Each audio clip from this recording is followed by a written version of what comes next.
السلام عليكم ورحمة الله وبركاته. أهلا بيكم معايا في فيديو جديد من فيديو النهاردة إن شاء الله هشرح فيه معاكم طريقة عمل وحدة سداسية جديدة سهلة وبسيطة لكن جميلة في نفس الوقت. نقدر نكون منها حاجات كتير جدا، بطانية بيبي، مفرش للسرير، تقدري كمان تكوني منها ملابس، تعملي منها كارديجان أو بلوزة، نقدر نكون شال مستطيل، تقدري تكوني منها كوفية، تقدري تكوني منها أي منتج انت حباه. الوحدة سهلة وبسيطة وجميلة في نفس الوقت ونقدر نشتغلها بكل بساطة وبكل سهولة. كمان الميزة فيها انك تقدري تستخدمي بقايا الخيوط وتكوني منتج جميل جدا ومميز باستخدام بقايا الخيوط اللي بتكون عندك مش عارفة تتخلصي منها ازاي، وطبعا بتكوني زعلانة لانك دافعة في الخامات دي فلوس. فاحنا النهاردة ان شاء الله بفكرتنا دي نقدر نستغلها لتكوين منتج جميل جدا. اتمنى فيديو النهاردة يكون سهل وبسيط عليكم وكمان ينول اعجابكم. بسم الله الرحمن الرحيم. وحدتنا النهاردة نقدر نشتغل كل وحدة بلون ونكون مفرش كبير بمجموعة الوان مختلفة، وممكن تشتغلي الوحدة نفسها بأكتر من لون. يعني مش شرط انك تشتغلي الوحدة الواحدة بلون يعني لون للثلاث سطور، لان الوحدة بتتكون من 3 سطور. لا، انت ممكن تشتغلي كل لون بسطر مختلف عن السطر اللي قبله، والوحدات التانية برضك كل لون بسطر مختلف، على يعني كل سطر بتشتغليه بلون مختلف عفوا عن السطر اللي قبله. هنشتغل مع بعض بخيط صوف متوسط السمك مع إبرة رقم 3.5 ملم. الخيط المتوفر عندك مع حجم الإبرة المناسب ليه اشتغلي بيه، مفيش أي مشكلة. طيب لو عندي خيط سميك وخيط متوسط وخيط رفيع، لو الخيط السميك مثلا هيكون سميك قوي، اعملي الخيط المتوسط فتلتين، اشغلي بفتلتين. الخيط الرفيع رفيع قوي، اشغلي ب3 فتلات ب4 فتلات لغايه ما توصلي لسمك يكون هو نفس سمك الفتله اللي بتشتغلي بيه، او يكون طبعا كل بقايا الخيوط المتاحه عندك كلهم من سمك واحد. بسم الله الرحمن الرحيم. في البدايه ببتدي اكون دائره سحريه، بسيب مسافه من الخيط وعلى 2 من الاصابع. هبتدي الف الخيط وارجع للخلف واجي تاني للامام، بجيب الخيط عكس بعض بشكل حرف الاكس وارجع تاني للخلف. هلف ايدي الناحيه التانية، تكون عندي هنا حلقتين، بنزل تحت الحلقه الاولى وبسحب من تحتها الحلقه التانية وبلف ايدي واحده واحده خرج الخيط من على ايدي. طرفين الخيط لازم يكونوا داخل الدائره السحريه. طرف خيط البدايه بتحافظي عليه عشان نقفل بيه الدائره في النهايه، اما طرف الخيط المتصل بالشله ببتدي ارفعه على ايدي عشان اشتغل. قبل ما تشتغلي في الدائره لازم تقفليها، وبقفلها ازاي؟ ان بسحب الخيط وبخرج من الحلقه اللي عندي على الابره بغرزه سلسله. السلسله دي بتقفلي الدائره السحريه، وفي نفس الوقت بتكون جزء من ارتفاع الغرزه الاولى. وغرزتنا الاولى او الغرزه اللي بنشتغل فيها عامه في الشكل السداسي بتاعنا النهارده هي غرزه العمود بلفه، بيكون ارتفاعها 3 سلسله. هعتبر دي واحده منهم وهكمل عليها كمان 2. 1 2. داخل الدائرة السحرية ببتدي اشتغل 12 عمود بلفة. اشتغلت منهم اول واحد اللي هو ال3 سلاسل دول، هبتدي اشتغل بقية ال12 يعني 11 عمود. شفتوني طبعا وانا بسحب خيط البداية بالشكل ده. لما بتسحبي الخيط بتضيقي مركز الدائرة. تمام يا بنات؟ هبتدي بقى ادخل اشتغل اول عمود بشكل طبيعي بعد العمود اللي هو طبعا عبارة عن 3 سلاسل، اللي هو يعتبر بالنسبة لي العمود رقم 2. معايا على الابره حلقه، بلف لفه واحده لان عمود بلفه واحده بقى معانا حلقتين. بدخل فراغي اسحب الخيط واخرج منه. معاكي 3 حلقات، هسحب الخيط واخرج من حلقتين. 1 2، اتبقوا 2 هسحب واخرج من 2. يبقى كده 1 2 3 4، وبكمل لغايه ما بيكون معايا 12 غرزه عمود بلفه. هكمل وارجع.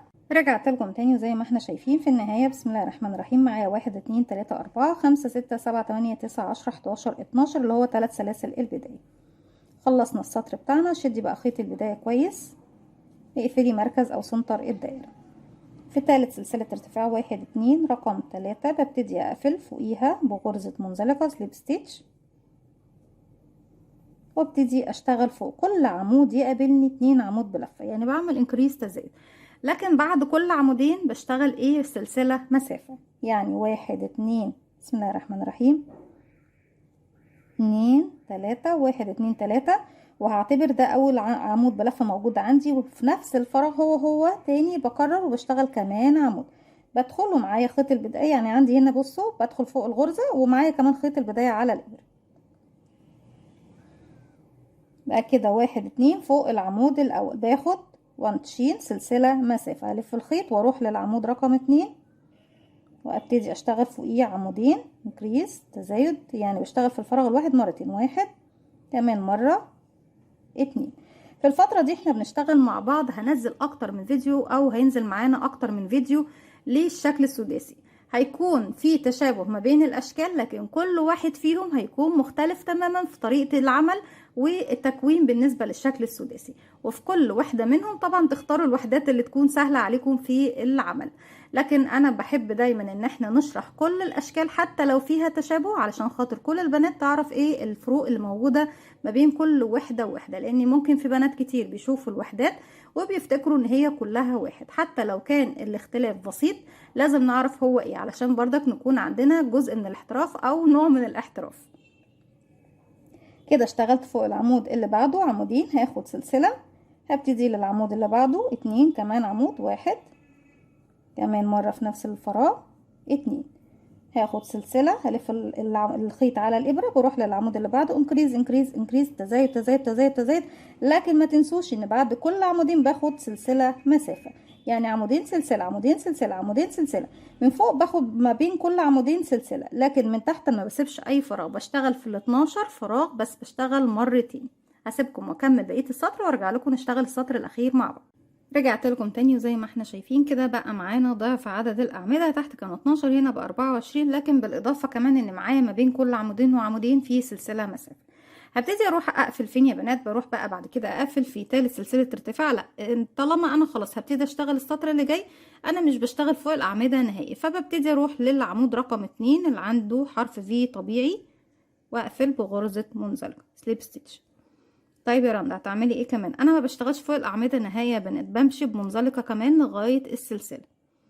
فوق السلسله هبتدي مره هكون زاويه فيها 2 عمود سلسلتين 2 عمود بلفه، والفراغ اللي بعده بشتغل فيهم بس 2 عمود بلفه، وارجع تاني الفراغ اللي بعده زاويه فيها 2 عمود سلسلتين 2 عمود، والفراغ اللي بعده هيكون فراغ عادي فيه 2 عمود بلفه بس. ما بين كل مجموعه ومجموعه بروح اشتغلها، ما باخدش اي سلاسل او اي مسافات غير داخل الزاويه بس. تمام؟ يعني هرتفع 1 2 3 سلسلة، وهبتدي في نفس الفراغ اشتغل كمان عمود بلفة. لو هعتبر دي زاوية هبتدي اشتغل سلسلتين 1 2، وارجع تاني في نفس الفراغ اكون كمان 2 عمود بلفة، 1 2. هلف الخيط على الابره، ما باخدش بقى ايه من المكان ده للمكان ده، ما باخدش بعد ما بينهم سلاسل. هسيب العمودين اللي تحت واروح فوق السلسله بس اشتغل عمودين فقط، 1 2. هلف الخيط على الابره واروح للفراغ اللي بعده، وبرضك ما باخدش مسافات سلاسل خالص. السلاسل فين يا رندا؟ داخل الزاويه اللي هي ما بتكون ما بين عمودين وسلسلتين عمودين. تمام؟ ما بين كل عمودين وعمودين في نفس الفراغ من تحت. يعني هنا هتكون زاويه، مرة زاوية ومرة لا، مرة زاوية ومرة لا، كده عمودين 1 2 سلسلتين 1 2، وكمان مرة في نفس الفراغ طالما زاوية عمودين 1 2. من فوق بتاخدي سلاسل ما بين كل فراغ وفراغ؟ لا، بلف الخيط مباشرة. هنا كونت زاوية اشتغلت مرتين، يبقى ده فراغ عادي بشتغل فيه مرة واحدة اللي هم عمودين 1 2، وابتدي اكرر بنفس الطريقه. زاويه بشتغل فيها عمودين سلسلتين عمودين، والفراغ اللي بعده عمودين، زاويه عمودين سلسلتين عمودين، وبعد كده عمودين، وبكرر دوت لغايه ما بوصل الى نهايه السطر. هكمل السطر بتاعي وارجع لكم نشبك مع بعض. طريقه تشبيكنا بتكون باستخدام غرزه المنزلقه، شرحناها مع بعض اكتر من مره، وليها فيديو خاص بيها على القناه اللي يحب يراجعها بشكل دقيق اكتر من طريقه شرحنا في الفيديو. هنا بنشرحها بردك بدقه وبكل بساطه، لكن الفيديو الخاص بيها لو تحبوا تراجعوه اتمنى ان هو يكون سهل وبسيط عليكم. رجعت لكم تاني، وكده اكتملت وحدتنا النهارده زي ما احنا شايفين. نبتدي بقى نقفلها في تاني عمود بلفه، يعني اول 3 سلاسل بسيبهم واروح لاول عمود عندي مشغول بشكل طبيعي، واقفل بغرزه منزلقه. لما ببتدي اشبك في الزاويه، يعني باخد من الزاويه هنا للزاويه هنا. تمام يا بنات؟ طيب طريقة التشبيك باستخدام غرزة المنزلقة بتكون على ظهر الشغل، وطريقة التشبيك بردك باستخدام الخيط والإبرة بردك بتكون على ظهر الشغل مش وش الشغل، بخلاف أكتر من طريقة بنشبكهم على وش الشغل. هبتدي أجيب الوحدة اللي أنا هبتدي أشبك فيها أهي، وش الشغل هنا ووش الشغل هنا، الاتنين مقابلين لبعض. أما أنا عندي هنا دلوقتي الظهر وهنا بردك الظهر، عايزة ابتدي أشبك من الزاويتين دول. هاجي هنا من تحت السلسلتين للزاويتين واسحب بالشكل ده بمنزلقة وارتفع سلسلة. لما بنيجي طبعا انا عارفه ان غرزه المنزلقه ملهاش اي ارتفاعات، لكن السلسله دي انا برتفعها عشان خاطر اعرف اشتغل براحه بدون ايه ما يكون الشغل مشدود معايا. طيب هنا لما باجي اشتغل يا بنات انا باخد حلقه من كل وحده منهم. عندي لما باجي اشتغل بيكون عندك فوق الغرزه حرف شكل حرف الفي او رقم السبعة، في حلقه اماميه الفرونت لوب وحلقه خلفيه اللي هي ايه الباك لوب. لما باجي اشتغل يا اما باخد الاماميه يا اما باخد الخلفيه، وهنشوف دلوقتي طبعا احنا بالنسبه للوحده دي بناخد ايه وبالنسبه للوحده دي بناخد ايه. تمام.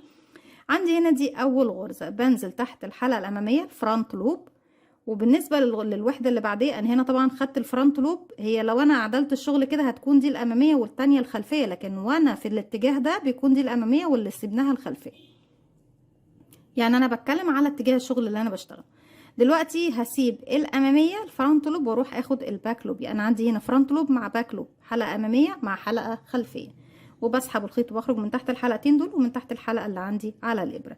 بكرر ده كمان مره. معاكي حلقه بتدخلي في الحلقه الاماميه اهي وتسيب الخلفيه في الخلف، وهنا بسيب الاماميه ما بسحبهاش وبسحب الخلفيه، يعني امامي مع خلفي فرونت لوب مع باك لوب.